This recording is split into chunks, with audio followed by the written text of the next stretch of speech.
દોસ્તો, કથાકાર જિગ્નેશ દાદાનું નામ તમે ન સાંભળ્યું હોય એવું બની જ ન શકે.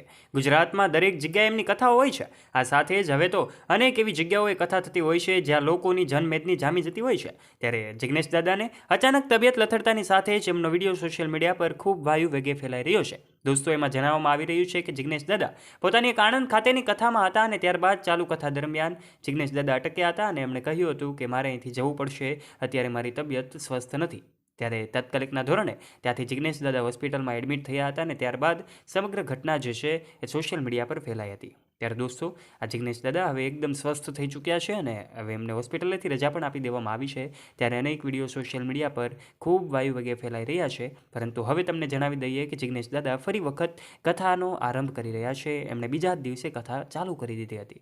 એકદમ સ્વસ્થ થઈ ગયા છે. ત્યારે દોસ્તો, આ જિગ્નેશ દાદા વિશેની જે કંઈ પણ વાતો હોય છે સોશિયલ મીડિયા પર ઘણી વખત ફેલાતી હોય છે. ત્યારે એમના જીવન સાથેની જોડાયેલી વાતો પણ કદાચ તમને નહીં ખબર હોય. જિગ્નેશ દાદા પોતાના પરિવાર સાથે સુરતમાં આવેલા એક સરથાણા જગતનાકા વિસ્તારમાં પોતાના પરિવાર સાથે પોતાનું જીવન જીવી રહ્યા છે. ત્યારે દોસ્તો, એમની કથાઓ થકી, એમના ગીતો થકી આજે સૌ લોકો એમને યાદ કરતા હોય છે. એમના ઘણા બધા ગીતો ખૂબ લોકોના મોઢે ગવાયેલા છે અને લોકો આજે પણ એમને યાદ કરે છે. એમાં પછી જાણીતા ગીતો ઘણા બધા છે. એમાં રસિયો રૂપાળો રંગ રેલિયો હોય કે મેવા મળે કે ના મળે, આવા તો અનેક ગીતો છે. તો તમને કયું ગીત ગમે છે જિગ્નેશ દાદાનું? કોમેન્ટ બોક્સમાં કોમેન્ટ કરીને તમારો મત પણ અવશ્ય જણાવજો. દોસ્તો, આ સાથે જ વિડીયોમાં આગળ વધીએ તે પહેલાં કોમેન્ટ બોક્સમાં રાધે રાધે લખવાનું ચૂકતા નહીં. જિગ્નેશ દાદા અનેક કથાઓ કરે છે અને એમના કથાઓમાં એ લોકોની જનમેદની ઉમટી પડે છે. ત્યારે ફરીથી તેઓ સ્વસ્થ થતાની સાથે જ ફરીથી કથામાં પહોંચી ગયા હતા અને ત્યારબાદ એનો કથાનો આરંભ કરી દીધો હતો.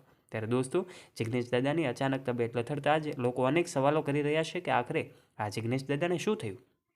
તો દોસ્તો, આજના વિડીયોમાં અમે તમને ખુલાસો કર્યો છે અને આજે જણાવ્યું છે કે આખરે જિગ્નેશ દાદાની અચાનક થોડી તબિયત લથડી હતી ને ત્યારબાદ તાત્કાલિકના ધોરણે એમને સારવાર અર્થે ખસેડાયા હતા અને એમની સારવાર પણ થઈ હતી. ત્યારબાદ હવે તેઓ સ્વસ્થ થયા છે અને એમણે એમની જે કાંઈ પણ ધર્મપ્રેમીઓ છે, એમના જે ચાહકો છે, એમને પોતે એક વિડીયો બનાવીને એમનો મેસેજ આપ્યો હતો જેમાં જણાવ્યું હતું કે હવે તેઓ એકદમ સ્વસ્થ છે, આપ સૌને રાધે રાધે એવું પણ એમણે કહ્યું હતું. ત્યારબાદ હવે તેઓ ઘર તરફ પણ રવાના થયા હતા અને ફરીથી એમની આણંદ ખાતેની કથા જે હતી એઓ ચાલુ કરી રહ્યા હતા. દોસ્તો, જિગ્નેશ દાદા સાથે જોડાયેલી અનેક વાતો તમે જાણવાનો પ્રયત્ન કરતા હોય છે. ત્યારે દોસ્તો, આજના વિડીયોમાં અમે એમના પરિવાર વિશેની વાતો પણ અમે તમને જણાવી દઈએ.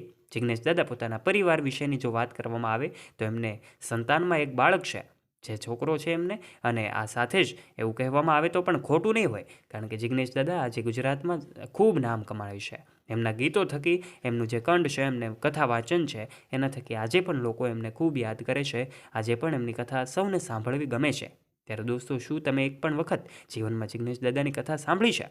તો પછી કોમેન્ટ બોક્સમાં તમારો મત પણ અવશ્ય જણાવી દેજો. આ સાથે જ આજના વિડીયોમાં અમે તમને એમની સાથે જોડાયેલી અપડેટ્સ આપવાનો પ્રયત્ન કર્યો છે. અમે સાથે એ પણ જણાવ્યું છે કે હવે તેઓ એકદમ સ્વસ્થ થઈ ચૂક્યા છે અને ફરીથી કથામાં પહોંચી ગયા છે.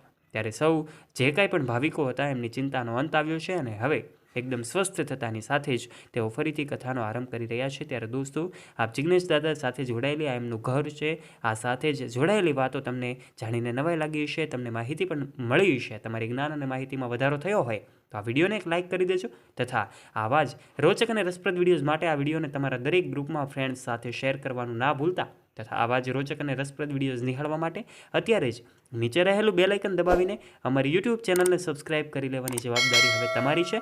આ સાથે જ નવા વિડીયોની અપડેટ્સ મેળવવા માટે દોસ્તો વિડીયોને લાઇક કરી દેજો અને હા, કોમેન્ટ બોક્સમાં રાધે રાધે લખવાનું ચૂકતા નહીં. ધન્યવાદ.